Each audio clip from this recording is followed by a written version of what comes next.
The Publius Enigma is an internet phenomenon and an unsolved problem that began with cryptic messages posted by a user identifying only as Publius to the unmoderated Usenet newsgroup alt.music.pink Floyd through the Pennet Remailer, a now defunct anonymous information exchange service. The messenger proposed a riddle in connection with the 1994 Pink Floyd album The Division Bell, promising that the answer would lead to a reward. Guitarist David Gilmour denied any involvement while album artist Storm Thorgerson was bemused. According to drummer Nick Mason, EMI Records were responsible. It remains unclear if the enigma involves a genuinely solvable puzzle as part of an early internet-based contest or was a convoluted hoax. During the 1994 Division Bell World Tour, Columbia Records flew a 194-foot-long airship named the Division Bell between Pink Floyd concert locations. The Columbia Electronic Press Kit was released to the media, along with the promo spots video consisting of interviews with band members, footage of the airship in action, and a segment which contained the following. A spokesperson for Pink Floyd has issued the following statement: "You have spotted the Pink Floyd airship. Do not be alarmed. Pink Floyd have sent their airship to North America to deliver a message. The Pink Floyd airship is headed towards a destination where all will be explained upon arrival. Pink Floyd will communicate." On June 11, 1994, a user of the anonymous Pennet Remailer service posted the following message to the Usenet newsgroup alt.music.pink Floyd. "My friends, you have heard the message Pink Floyd has delivered. But have you listened? Perhaps I can be your guide, but I will not solve the enigma for you. All of you must open your minds and communicate with each other, as this is the only way the answers can be revealed. I may help you, but only if obstacles arise. Listen. Read. Think. Communicate. If I don't promise you the answers, would you go? Publius." A follow-up clarified the challenge. Frowny Face 8. As some of you have suspected, the Division Bell is not like its predecessors. Although all great music is subject to multiple interpretations, in this case there is a central purpose and a design solution for the ingenious person, or group of persons, who recognizes this, and where this information points to a unique prize has been secreted. How and where? The Division Bell. Listen again. Look again. As your thoughts will steer you. Leading the blind while I stared out the steel. In your eyes. Lyrics, artwork and music will take you there. In order to refute the ensuing skepticism, Publius agreed to provide proof of his authenticity. On July 16, 1994, he delivered a prediction. Frowny Face 9.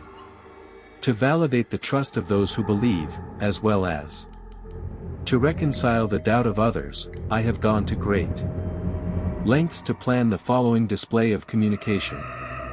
Monday, July 18th. East Rutherford, New Jersey. Approximately 10:30 p.m. Flashing white lights. There is an enigma.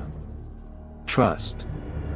On the night of July 18, 1994, patterns in the lights on the front of the stage at the Pink Floyd concert in East Rutherford momentarily spelled out the words Enigma Publius. In September 1996, the Pennet Remailer service was shut down by its creator over legal threats posed to the guaranteed anonymity of its users. As a consequence, contact to the newsgroup through the associated Publius account ceased. Subsequent Publius-style posts from other addresses have led to differing opinions over the status of the enigma and whether or not it has ever been solved.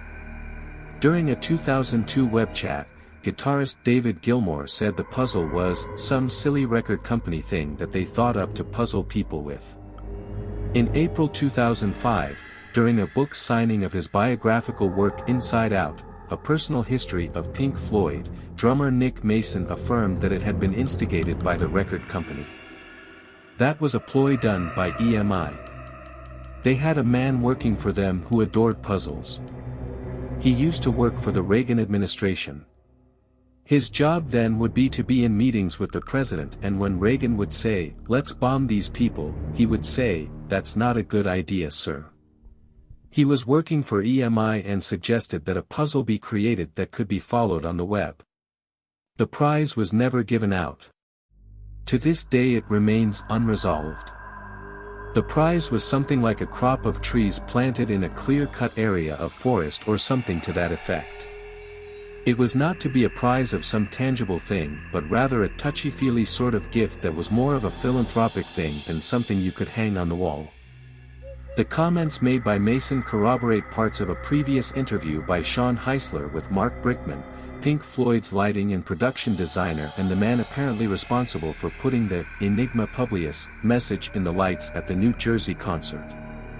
I think it really came out of some guy of Washington, D.C., that used to be with the CIA or FBI or something that was in the encryption game. He decided he wanted to do some kind of album cover, and he started talking to Steve O'Rourke, and I think what happened was Steve O'Rourke had in his brilliant mind that he was going to try something on the internet because he had been listening to me. And he got this guy, 'cause if you notice a lot of this stuff can't be traced where it comes from. And I know that Dave for one thing didn't even know how to sign on. Douglas Adams, who was credited with having given the album its title, categorically denied any knowledge or involvement and dismissed the idea of the band members being responsible. What I said was that I myself knew nothing about it, and had never heard Dave or Nick mention it, and that it didn't sound like anything they'd be bothered with. But I'm speaking from experience rather than specific knowledge. Everybody who writes, whether it's novels or songs or anything at all that happens in the public eye, knows that there are always a million theories about whether you meant V, W, X, Y, or Z when you said A, B, or C. The only thing I know of that was added to a Floyd concert recently was a message flashed up on a screen from Dave's daughter Claire, wishing Dave and Polly a happy wedding. That's an actual thing to do with actual people. You have to remember that rock musicians, however talented, are just a bunch of human beings playing guitars, like novelists are just a bunch of people who stare blearily at a word processor in the morning and maybe trying to think of something that's a bit funny without being embarrassingly stupid. All this secret message stuff is just blah. So, as far as this Publius thing is concerned, I don't know anything for sure. All I can say is it sounds like nothing at all that the band would do. They're doing a serious job making sure the tour goes well, and sounds everything like something that a fan with too much time on his hands would dream up. The Pink Floyd magazine Brain Damage had a Q&A section reserved for a correspondent known only as Uncle Custard. The name, phonetically similar to Uncool Car Stud, was created by Glenn Pavey, apparently an allusion to Nick Mason's passion for auto racing. Issue number 34 of the magazine contains the following. Question: who is Publius Enigma, what is the meaning of it all, and what is the treasure to be had? A. Uncle Custard, as the infamous Q has emphasized, you humans are so limited. This is a project for all those out there with higher IQs. It does require a mastery of diverse languages, along with a lot of spare time. Now get with it, the lights were brighter, the meaning is worn inside out, the bell has tolled and the surrogate band is coming back to life. The answer lies, non-linearly, within the paradox of the theme of the division bell, communication breakdown. Hint, watch the Learning to Fly video. It may also involve an anomaly in the time-space continuum. There is an obvious solution and you do not need to be a Floyd historian to figure it out. Winners will receive official entry into the Mensa Society and some dry ice to cool down all those neural pathways in your brain. It is important to note that neither I nor anyone involved with this scene will enter into any correspondence on this topic. It's a puzzle for you, devised by the one who loves you enough to drive you mad. Besides, I'm much too busy creating crop circles and executing think tank projects for the Pentagon. Although the answers given by Uncle Custard over the years have all been written by several different people affiliated with the magazine, this particular response has been attributed to former editor and final publisher of the printed version of Brain Damage Jeff Jensen.